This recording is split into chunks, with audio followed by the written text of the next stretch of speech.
G'day everyone, how's it going? I think we're live and coming at you from the studio today. Just wanted to give you some updates and talk about the new announcement from Canon, the Canon EOS R, and just my thoughts on it, and if I think that's going to be replacing my Canon 5D or Mark IV, or whether I'll just probably keep my Mark IV and get another camera into my lineup. I did actually sell the 5D Mark III just last week, so if anyone's on and can comment the stream is working. I'm just going to check here on my phone just to see if the stream is working. Let's have a look if we're going good or not.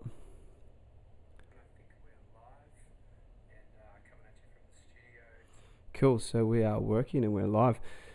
So actually first up, I wanted to make a quick apology. The last video that I did on the 4K capabilities of the 5D Mark IV, I mentioned in that video that the camera does 12 bits RAW now, or 12 bits 422. Now actually it's 8 bits 422, and what I meant in that video was that it actually does 12 stops of dynamic range. So not 12 bits of, not 12 bit depth, but 12 stops of dynamic range. So that, I just wanted to clarify that, and some comments. Thank you for those that let me know that I'd gotten that wrong. So just a little bit of a blunder there. I realized it's only an 8-bit sensor, and obviously I mentioned that, before in the video I mentioned it's compressing, all that dynamic range into those 8 bits for Canon log on the 5D Mark IV. So just to get straight off with a quick apology, and I'm thinking about pulling the video. I'm not sure if I'm going to keep the video on there or not, or whether I will there's some popping in the audio I can hear there. Can everyone else hear that? Maybe that's just not sure what is doing that, but if that's coming through, just let me know in the chat. But basically I saw and binge watched all the Canon EOS R launch videos. I'm a Canon fanboy through and through, and I liked the camera. I liked the look of it. I liked the ideas with the lenses and the new lens system, but I wasn't so convinced on how they've kind of upgraded from, the Canon 5D Mark IV is probably a year and a half, 2 years almost now. It's been on the market, and I thought maybe they needed to do a little bit more with the EOS R to, really get my attention. And I think they have mentioned that they definitely are going to be releasing a second line of the EOS R system. So a different camera, maybe something with a higher spec, or better 4K capabilities or something like that. So potentially there is some more news to come on that. But I just thought, basically I was a little bit underwhelmed with the whole, and my son is just cracking it. He might have fallen over or something out in the other room, so that's probably what you can hear there. But basically I really thought that they were going to release a little bit more. Now, good things about it over the 5D Mark IV that I really liked was, I love the fact that it's got focus peaking. I like the flip out screen. Really like that they've kept the 4K, very similar in terms of the megabits per second that it records. So even though they've gone down to an MP4 or an MP4 MPEG file, it's still recording at a really high bit rate. So I'm expecting that it's going to be an image that we can really all bank on, and something, as good as, if not better, because of a better file size maybe than what we've currently got with our 5D Mark IVs. And certainly I'm pretty, I was surprised that they didn't put a 60p 4K into it.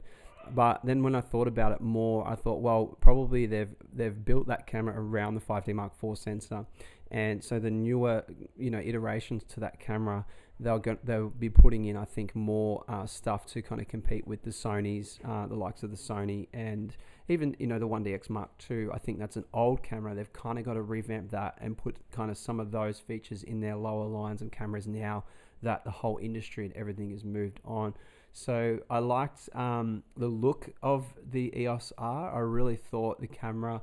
I think that the camera is a great looking camera. I think it seems to be really good to. I haven't held one, but seen people talking about the ergonomics of the camera. I think that's a really good thing, and people are really they love it from first use. So that's a really cool thing. I like the lens system. I think we're going to find the lenses to be very expensive, which is a bit of a concern of mine. I thought if they're bringing in a mid line between sort of like say an EOS, Mark IV or 1DX Mark II, and say an EOS M, I think that should sit somewhere in the middle. So their new line of lenses, I think, is all going towards mirrorless. Maybe they're thinking of eventually phasing out the old reflex camera, the old DSLR. Maybe they're going to be going across to mirrorless, and it certainly seems that way. I didn't really like the idea of having this middle ground of lenses, but then they're kind of more expensive and they're developing better lenses for that system. I thought that's kind of very different to how Canon would have normally approached it, and certainly different to what I've seen from Canon in the past. So that's where I was thinking, maybe that's not the best way to go. But they've done it. They've launched it, and yeah, it's interesting times for the camera market. I think if they're pricing the body, I think it's around $2,500 US, maybe $2,600 US, plus a lens or two might set you back a few grand each.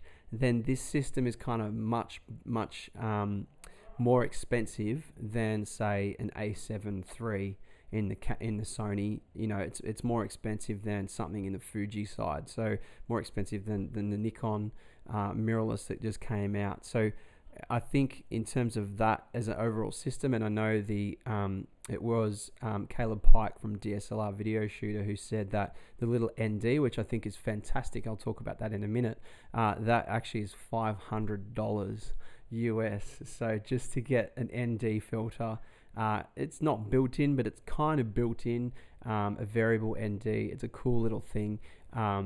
But he said that that's $500 on its own. So it's an adapter that basically goes onto the camera body, and then you basically set that up with it's got a little scroll on the side of that, and you set that up, and then using that to get vary the exposure coming into the camera. So it's a brilliant idea.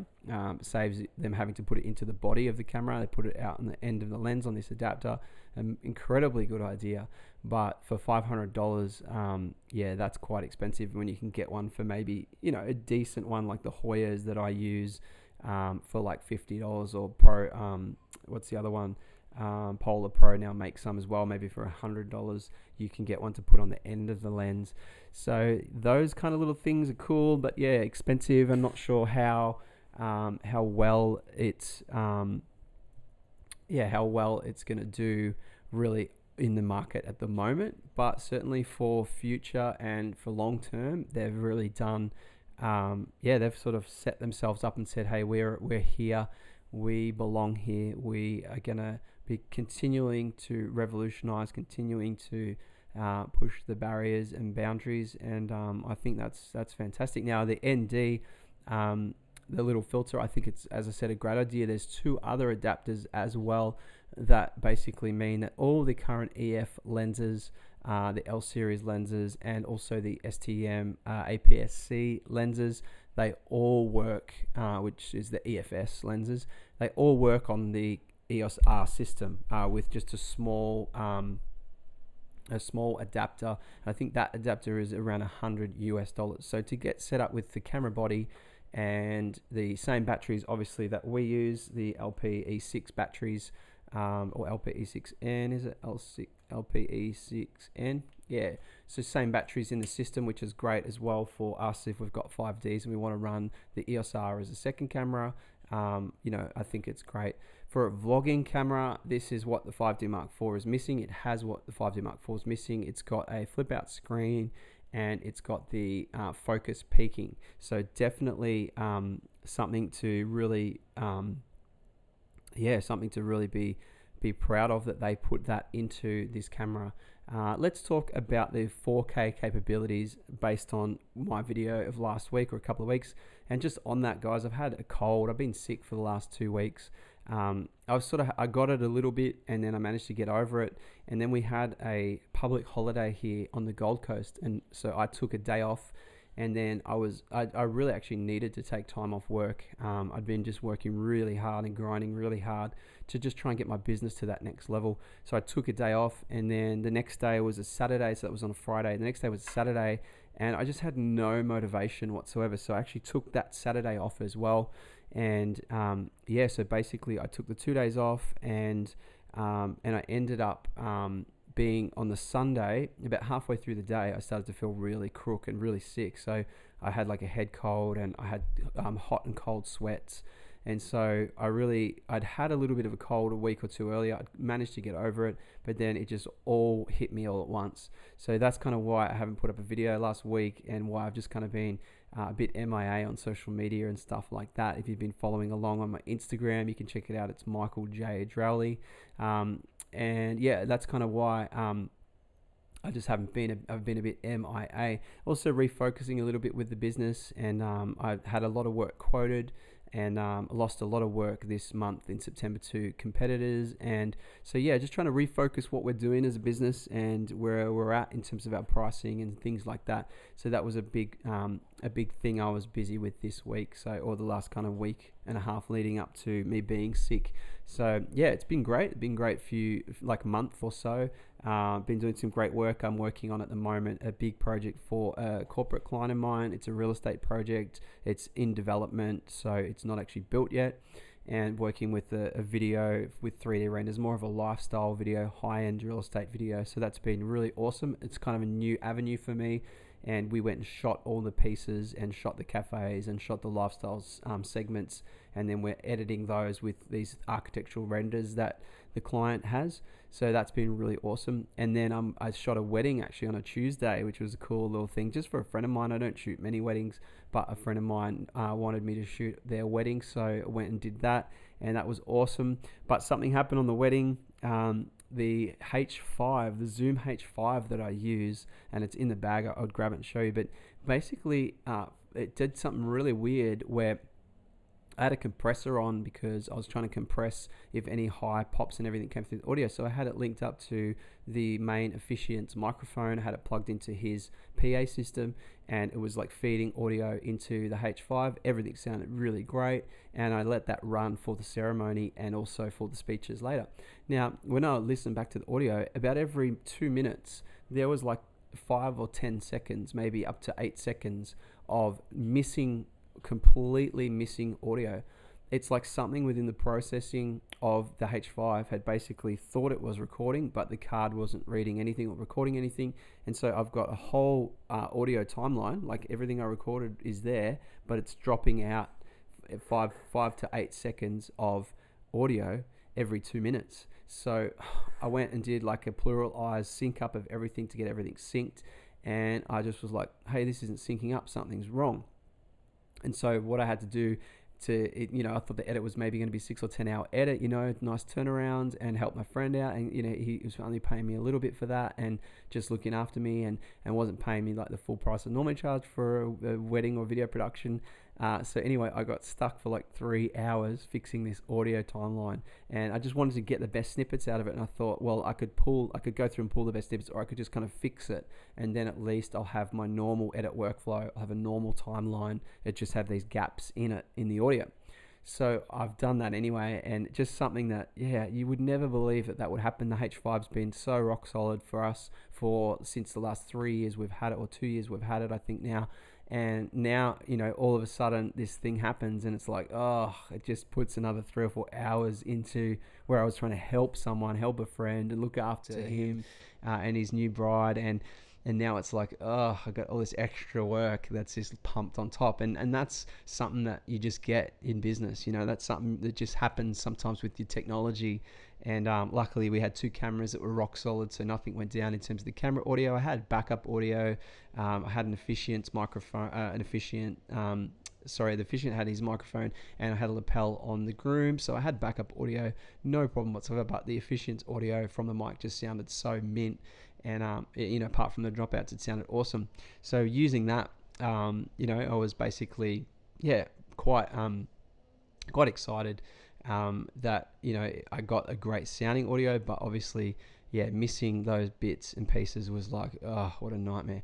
Anyway, those are the sorts of things that happen, and just wanted to share that one with you. It's the ups and downs of running your own video production business. There's always fun and games and always extra things that you need to consider on jobs.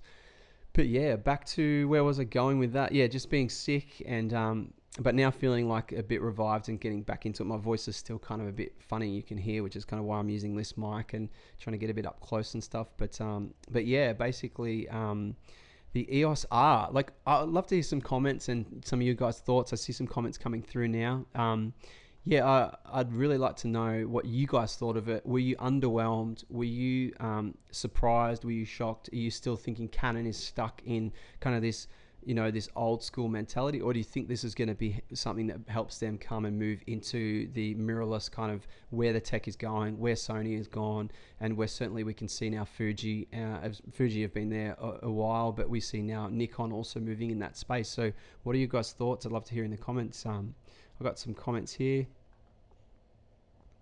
Thomas, I think what I heard for the price of the EOS R is I think around $2,300 to $2,400 US, and so for us in Australia that might be $3,000, Aussie dollars. I'm signed up to receive notification once it comes available in Australia, so once I know, I'll probably pop a video up and let you know what my thoughts are. Like, having just sold my 5D3, I've got a bit of cash sitting there waiting in reserve to get the next one. I was going to go, as you know from my last video, for the C100 Mark II, but that doesn't have 4K. So if the EOS R can do pretty much everything except the 30-minute record time that the C100 Mark II can do, then I'll really consider it as my second camera, knowing that the sensor is quite similar to the 5D Mark IV. So Anthony, how's it going? Thanks for your comment. It's 11 towards lunchtime here, 12 o'clock noon, so evening for you wherever you might be in the world. So cool. Thomas, 2,300. Not worth it. Potentially it's a little bit expensive, and I mentioned that I thought that it's kind of sitting, for me, it's sitting in the wrong price. It's a little bit expensive. The Sony A7 III might be a better choice because it's a bit cheaper, and you don't need any extra kind of accessories and stuff. So Anthony's saying here, even the 1400 XT3, it's got 1080, 120 and 4K 60. That's true, Anthony. And like I mentioned, I thought that they, the 5D3, the 5D Mark IV, that I own, you kind of can forgive it because it's a 2-year-old camera system. But now it's like, hey, they've kind of just modeled the EOS R around that camera system. And it's like, nah, come on. I think probably they could have pushed it a little bit harder. Even if they had an S35 crop that gave you 4K 60, maybe a 2x crop that gave you 4K 60, something like that, I would have been, thinking that's something that they, even though, it's a big crop and everything, it's not great, but I think that definitely they should have done something more with this camera to really wow us all. So, definitely agree there.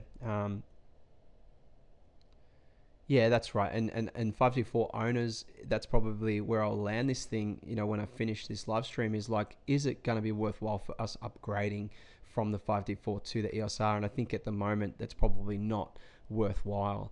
You might be able to get some money out, of the 5D4 system, but then you're going to be adding that money back into your adapters, and you'll let maybe a new lens or two from the EOS R range.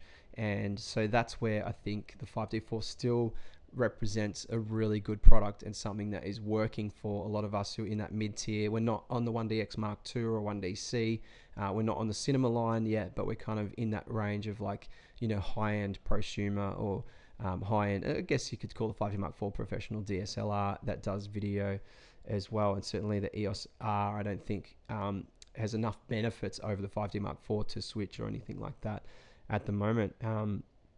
And Anthony, just reading your last comment there, considering increasing the 5D4 frame rates on video to review it. Either way, a win for Canon. if they both get the frame per second increase with the firmware. Yeah, and that's the other thing that I've heard in the rumor mill, is that there'll be a firmware update to extend what the camera can do. But we've been waiting for it on the 5D Mark IV, and I never bought the 5D Mark IV thinking that they would extend and give us like 120 HD, full HD, or 60 4K. I didn't think they would do that, but certainly on the EOS R, if they've got that new technology 2 years beyond now the 5D Mark IV, there's certainly maybe something that they can implement into new firmware updates and give us maybe an S35 crop at 60 64K or something similar to that. Now, I will discuss this thought on the sensor size. So, for example, the A7 III, I think I looked at the other day, it's a 24 megapixel sensor. So the Canon 5D Mark IV is, as we know, a 30 megapixel sensor. Now, obviously, we're all wanting full frame on that sensor for 4K. But I think there are some issues with the amount of megapixels, and what happens is trying to this is kind of just my thoughts here, so if I'm wrong here and stuff, I will apologize later in comments if I'm kind of off base here, but it's just the way I kind of see it is, then if they're going to go full frame, not only are they processing a lot of megapixels of data, okay, they're also got to consider things like moire and aliasing, because you get that when you've got a really super high sharpness sensor, and then you're trying to sample that into a video image. So I think the crop at 1.6 or 1.7, whatever it is, 1.7, let's say, on the 5D Mark IV, I think it's okay, because I sort of did some basic math on, I think based on 1.6. Anyway, it crops down to about 18 megapixels. So from the 30 megapixel sensor, it comes down to about 18 megapixel. So you're working with 18 megapixels still of the sensor. And so in the Sony, I know it's better. It's up to like 24 megapixels because it's the full sensor, but we know that that's a 6K sensor size. And it downsamples that in camera to 4K. So it's got this downsampling, whatever it does, the way it processes on the Sony I'm talking about now, and the way it does it, there's no pixel binning, which is how Sony have done it before in the A7R and the A7S. There's no pixel binning, but it downsamples it. And I think the downsampling is a way to clean the image up, take away aliasing, take away moire, and things like that. So Canon are probably just on the cusp, I reckon, of figuring out a way to do that and giving us the full frame capability. And that's something I'm excited about. I think even if it's another year or so, I think Canon are working on it. And not that I know, I just think that they kind of have to be staying ahead of the game. And I would hope that that would be something that they can implement, and the technology is there for them to keep great Canon color science, to keep us away from moire and aliasing going back to 5D2 and 5D3 days, and to give us a camera that will give us full frame 4K. And maybe this is something they're going to be reserving for the EOS R system. Who knows how they can do it onto an SD card. There's the processing in camera as well on a smaller camera body. The thing's going to be freaking hot, so I'm not sure how they're going to manage it, but let's hope that that can be something that we see coming up. And if it isn't, then there's going to be more people going across to Sony as Sony increase and continue to build the technology around their cameras. So interesting days ahead on this system. And I'm excited. That there's a new camera on the market. There's lots and lots of things on YouTube at the moment, and I'm just I thought about it a lot, and I did watch all the EOS R launch videos and stuff. So for me, it's kind of like I'm sort of in that zone of like, hey, this would be pretty cool. And so I'm just gonna fix this light quickly because it's flickering. So just bear with me. I'll be back in 1 sec.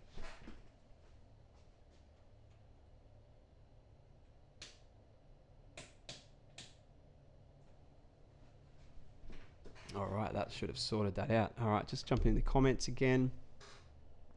And Anthony's chucked another here. I feel like Canon is the wife that has potential of making you happy, but she chooses not to. Yeah, well, it's interesting, isn't it? They're just that little bit off where they need to be every time. But yeah, it's a good comment. I love the Canon color science. It's hard for me to move to a different system. Yeah, and that's me. That's definitely where I'm at. the Canon system, the usability, I started on the 7D. So when the 5D Mark III came out, it basically was the full frame 5D2 compressed down into the 7D body. So I learned everything on that 7D, on where buttons were, how to select things, usability. And then basically the 5D3 came out, and it was so similar in ergonomics that it was just such a natural progression for me. And so I was a little bit, in terms of the color and everything, I was kind of a little bit naive. I thought most camera manufacturers were able to produce great color and get the color science right, until I sort of started to really think about another camera system, and then started to read up and color grade myself. Started to color grade a lot of projects and stuff on the Red and on other camera systems.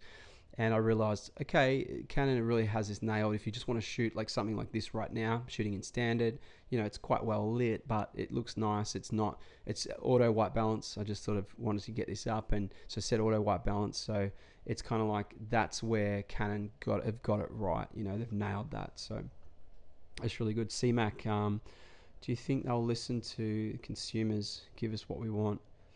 Yeah, I'm not sure on, so you're saying IBIS, thanks for the comment too, CMAC. That's awesome. So you're saying IBIS, in-body image stabilization, full frame 4K, eye focus, and a 2-card slot. I think it's got eye focus. Maybe only for photography, but I'm sure that could be something we could see in a firmware upgrade. The in-body stabilization. I'm a little bit on the fence on in-body image stabilization.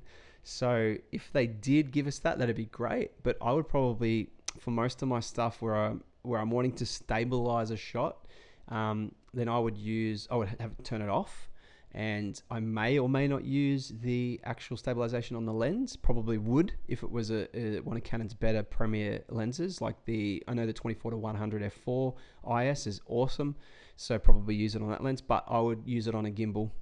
So I've got the Glidey, the Glidecam HD 4000s sitting up there, and I use that extensively for stabilizing my footage, because I feel like it's got more of a natural flow and a natural feel to the footage. But I'm really considering at the moment the Ronin S. So I'm very close to getting the Ronin S. So the reason I don't like in-body image stabilization is because it gives me this digital processed vibe to the footage. Whenever I've looked at it in post and blown it up, not something you might see on YouTube compression stuff, but when I've blown it up and looked at it in post, I just feel like there's this like tiny little bit of digitization to it to get it to stabilize. So for example, vloggers who use it, I'd rather they didn't, but I wouldn't want them to like be super duper shaky. But if they're kind of good and steady, I'd rather they not use IBIS, because on the Canon, say if they're vlogging on the GH or the Canon, on the Sony A7, because I just don't like the digitization, the digital look to it that it gives. So I think if Canon do implement that on their cameras, I think what you will find is that they definitely will do it in a way that doesn't have that digitized effect to it. And that's certainly what I'm hoping for. But yeah, the other one's full frame 4K. Like I said about the sensor on the full frame 4K, I think with the 30 megapixel sensor, if they're building the EOS R around this 30 megapixel sensor for the photography side, they're going to struggle to get full frame out of that and get it processed in camera, because they've got 30 million or whatever it is, 30 megapixels to process. So, and I think they're going to struggle in such a small body. The thing's going to overheat, and I don't think it's going to be easily able to continuously record. Canon are kind of the company that don't want to like do what Sony did, where, and I know Canon, there's been some overheating problems and stuff with cameras before from Canon, but certainly they don't want to release a camera that's going to record great for 25 minutes and then overheat. So if they've got some processing and some stuff that's going to be a problem, then they're not going to implement it and they're not going to give it to the consumer. So I think that's where the hold up is with the 4K, is trying to process these 30 megapixels, downsample it in camera to get rid of the moiraying and aliasing, which I know Sony, as I mentioned before, have done really well on the A7 III. They've been able to manage to do it, and it's a downsampled 6K full frame image into whatever it is, like compressed into MPEGs, but it's basically a full frame using the whole sensor. So when you shoot it, you're shooting it with the whole sensor, and it's easy with lens selection and stuff like that. But I think Canon have avoided it because of the 30 megapixel sensor. So I would like to see the next Canon EOS R with, say, a 22 or 23 megapixel sensor, and 4K full frame. Come on, give us 60 in 4K, give us 120 in full HD. Like, let's do this. Like, and hopefully that's the direction they're going, and that would be more geared towards maybe a low light nighttime photography or astrophotographer and a video shooter, because I think they can pack that all into the one body, and have their premier 30 megapixel EOS R, which is this one, and then maybe for a little bit extra, because we're getting those extra features, get something like a 1DX Mark II with that functionality. Now, I don't know how they're going to put it all onto an SD card. That's the problem. So the 2-card slot, I don't think we'll see it with a 2-card slot. I think what we might see is with a bigger slot, like the CFast 2.0. I think that's one of the only ways that you can really open up and expand what a sensor can do and how the image can be processed that fast without too much heat, is to get a card that can just chew up data and just like eat it. That'll obviously up the price point, but this is all just hearsay. I got no idea what they're going to do. I got no idea what they're thinking, but I don't think the technology is there yet to kind of get those 30 megapixels down to a 4K image or 4K video file, and get it processed onto an SD card without overheating the camera. I just don't think the tech's there yet. So that's my thoughts on that. But I really liked the image on it. I watched Devin Graham's video on it, and obviously he was using it in a very controlled situation, and they were using these big, I don't know if you saw the behind the scenes of that, but I might link it below at the end of the live stream.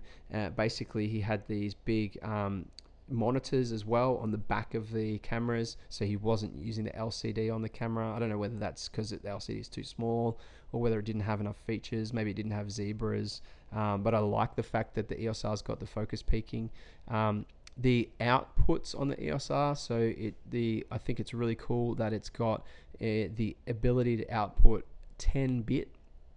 Now, I'll get this right this time, because obviously in my last video I got this wrong, but it's true 10-bit 422, and you can only output that through the HDMI to an external recorder, but it is full 4K as well. So the 5D Mark IV is a bit limited. We know it's only got the full HD on the HDMI output, and the color is still 422 8-bit on the Canon 5D Mark IV, but the EOS Rs, they've managed to boost that up to 10 bits, and in a MPEG container, which is cool. So it takes away the processing problems that some computers can have with the MJPEG. I haven't really had a problem with the motion JPEG, but some computers kind of balk on the motion JPEG processing.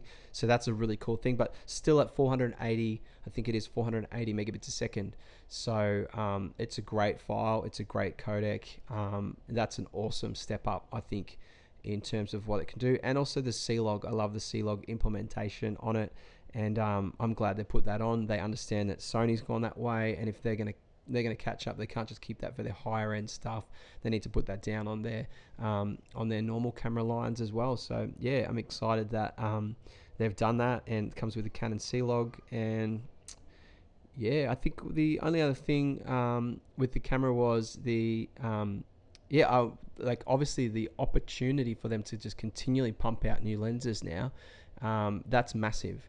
So they've really done, in terms of marketing strategy, and what they've done in terms of being able to make this the mainstay of their system, of their lines, and put out heaps and heaps of new lenses and heaps of new accessories. And I'm thinking about like things like focusing assists that go onto the body of the camera, and between the lens and the camera itself, and have a focus assist, have someone with a remote focus. I'm thinking about the accessories that other companies are going to build for this system, and I reckon that in terms of the prosumer and DSLR, well, it's not DSLR, is it the prosumer mirrorless?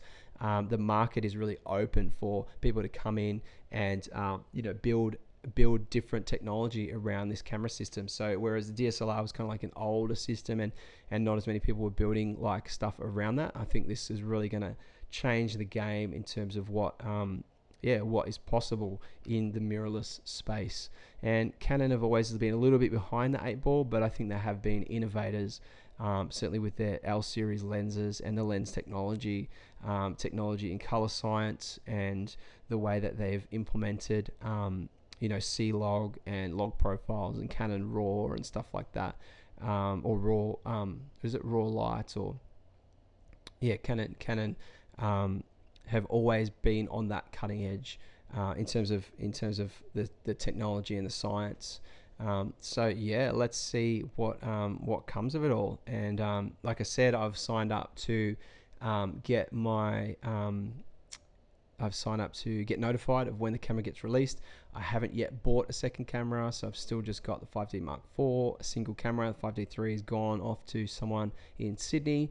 And so yeah, now I'm just kind of in a bit of a holding pattern of what I'm going to get next, looking at what's on the market, and looking at anything coming up that's good condition secondhand. So looking at 1DCs and 1DX Mark IIs, and C100 obviously is big on my radar. If one of them comes up at the right price, I'll be diving into that.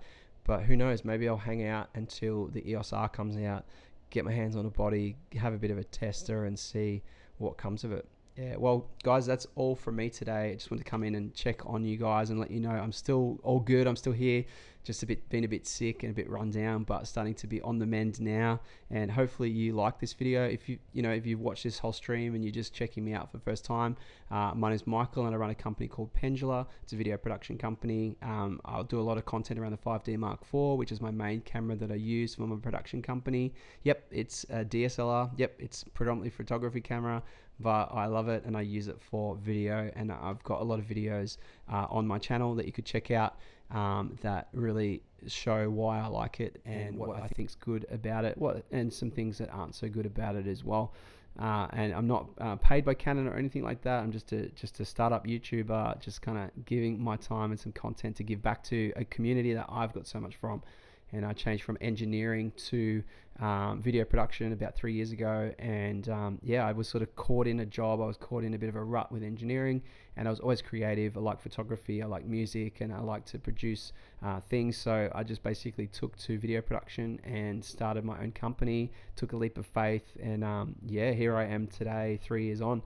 And it's awesome. The journey's been up and down. The journey's been quite interesting at times, and sometimes it's been easy, sometimes it's been really, really hard, but mostly hard. And but yeah, I'm still enjoying every day, and it doesn't feel like work too much to me. So that's been really cool. If you aren't subscribed yet, make sure you subscribe, because the content that I'm going to be producing won't disappoint you, I don't think. Sometimes I make some errors and stuff like that, but generally all my content is really well researched, and also hands-on use of the camera system that I'm talking about majority of the time. This has just been a little bit of a thing on the EOS R, but everything on the 5D Mark IV I've used, and anytime I talk about equipment that I use, I've used it extensively before, so I have great insight into what works, what doesn't work with different equipment. Yeah, that's all. Give a like if you like this live stream, and let's see what happens with the EOS R. Hey? Let's see if there's going to be some Sony defectors back to Canon, or whether Canon's going to keep having to climb this uphill battle to come up and be on par again with the likes of Sony. Cool. Thanks so much for watching, everyone, and we'll see you guys in the next video. Bye for now.